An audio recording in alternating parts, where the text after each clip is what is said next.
O provável time do Botafogo a gente coloca na tela, Kaká, deve ser esse, né? Claro que daqui a pouquinho vai ser confirmado de forma oficial, mas o goleiro é o John. Na lateral direita, o Vitinho ou o Matheus Ponte, né? Que é a opção.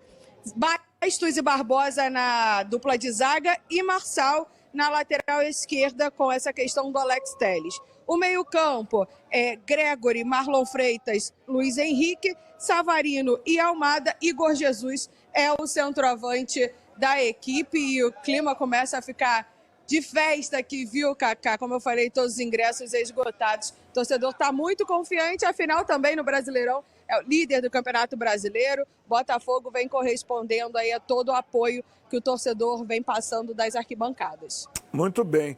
Já já o Bernardo e o Vitão vão analisar.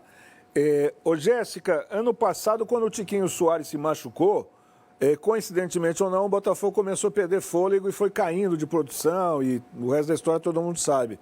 Esse ano, por incrível que pareça, o Júnior Santos fez uma gordura extra de 9 gols na Copa Libertadores e depois ele se machucou e o Botafogo rapidamente conseguiu solucionar esse problema, né?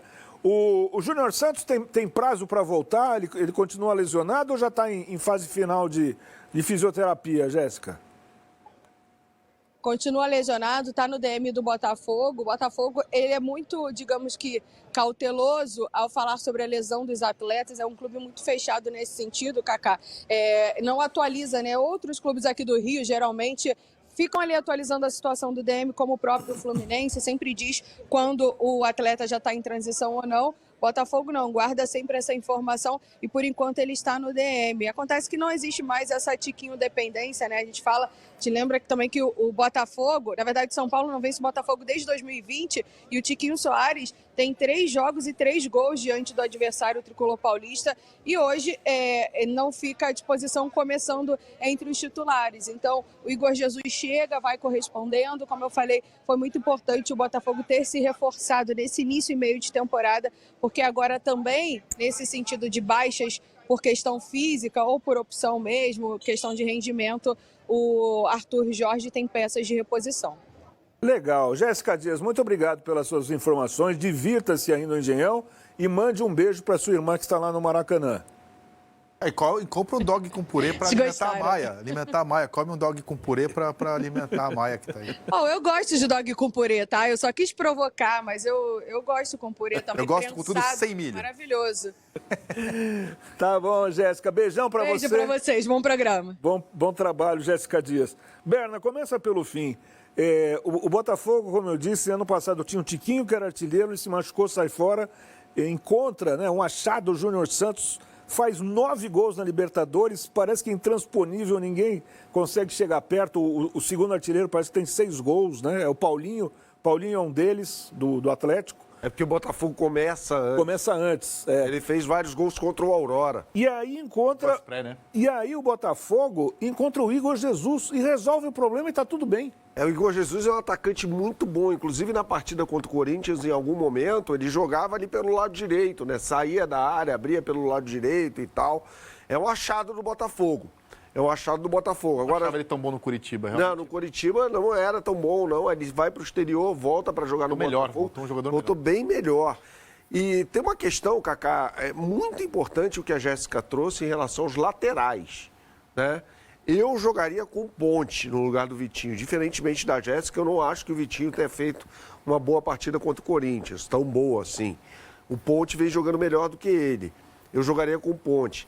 No lado esquerdo, eu entraria com o Alex Telles. Eu entendo a cautela, o Botafogo olha para o rival, o Flamengo, colocou o Michael para jogar, que também veio da Liga Saudita, Michael estourou. Então o Botafogo toma seus cuidados em relação ao Alex Telles. Mas o Marçal não está legal. Né? Inclusive cometeu um pênalti infantil no Mateuzinho na partida do último sábado. Eu jogaria com Ponte e Alex Telles. Acho que Alex Telles é questão física. Se tiver condição, ele acabou. Tem que ser titular. E aí ele tem a volta do Gregory, isso é muito importante. Contra o Corinthians jogaram Marlon Freitas e Danilo Barbosa, né? É muito melhor que o Barbosa. Ele é bem melhor. Danilo Barbosa, o Botafogo ganha mais em altura, né? A defesa fica mais alta e tal.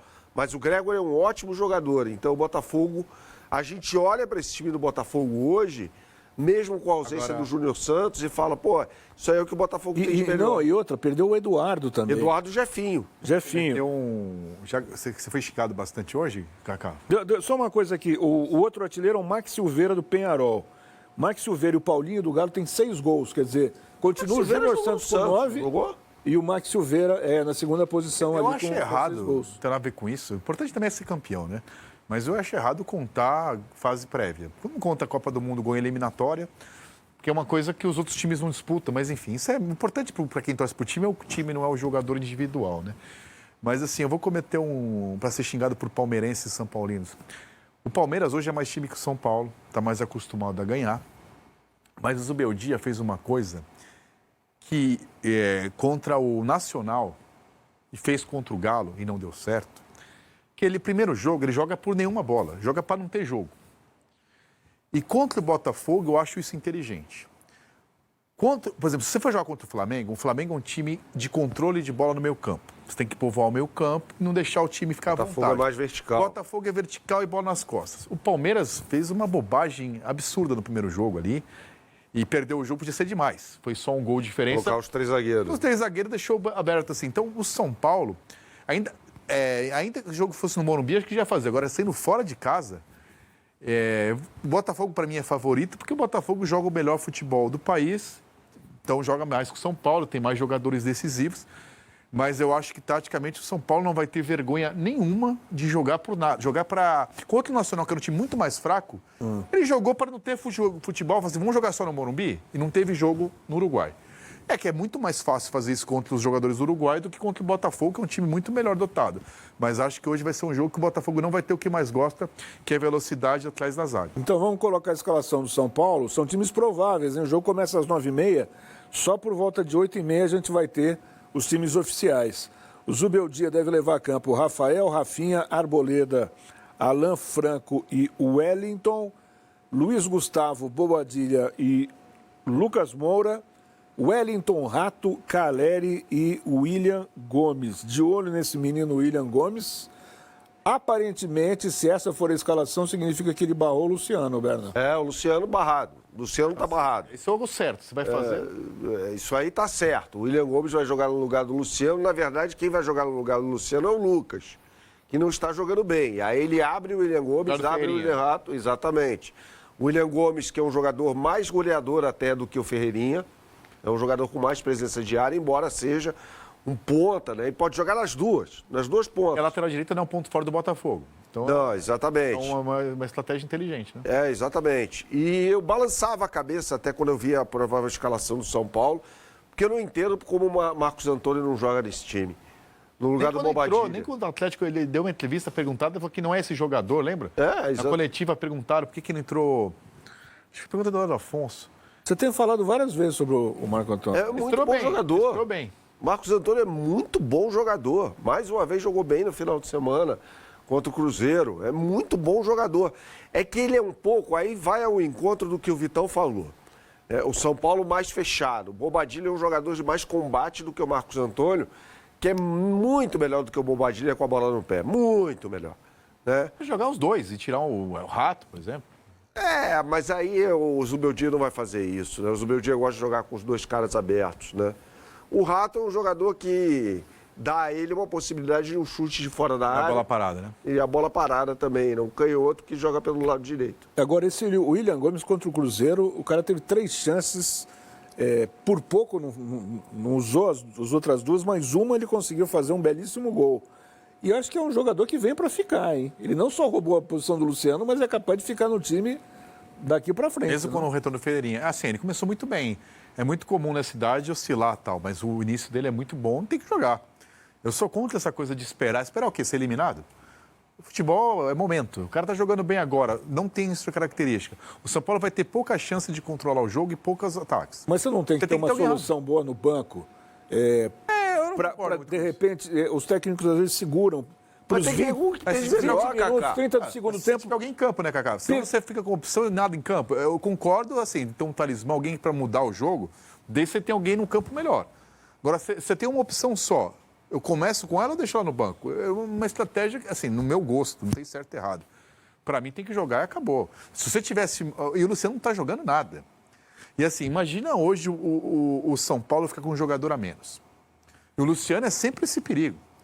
Para você ter um jogador tipo Luciano, tipo Edmundo, tipo... O cara tem que jogar pra tem que jogar caramba. muito e compensar. Por exemplo, o Edmundo joga. Ele pode fazer uma bobagem a qualquer momento? Pode, mas assim, a chance dele decidir o jogo, eu pago o preço. O problema é que o Luciano... Agora, o Luciano não paga o preço. É um parafuso solto. Não, Ele faz gol no Engenhão, chuta a bandeirinha de escanteio e é expulso. Amarelo. Expulso contra o Palmeiras. Esse tipo de jogador tem que decidir muito para compensar o custo-benefício. Então, eu citei o Edmundo, porque esse entregava que compensava o preço. O Luciano, o Luciano, quando ele joga, ele tira o Lucas, que é o melhor do time, do seu melhor lugar. Então, para o Luciano jogar, você tira o Lucas de onde ele rende mais. Então, E o Lucas é um jogador que não está rendendo aquilo que já rendeu outrora.